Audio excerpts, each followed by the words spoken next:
Hey guys, welcome to our channel. So in this video I'm going to show you how to add collections in Shopify. So simply what you need to do, just you can see on the left side there are multiple tabs available here.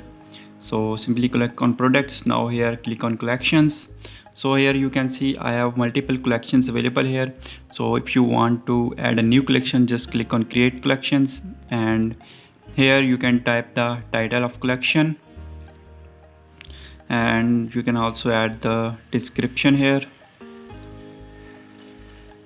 So like I'm typing all type of watches. So here you can select the collection type, and you can also add the conditions here.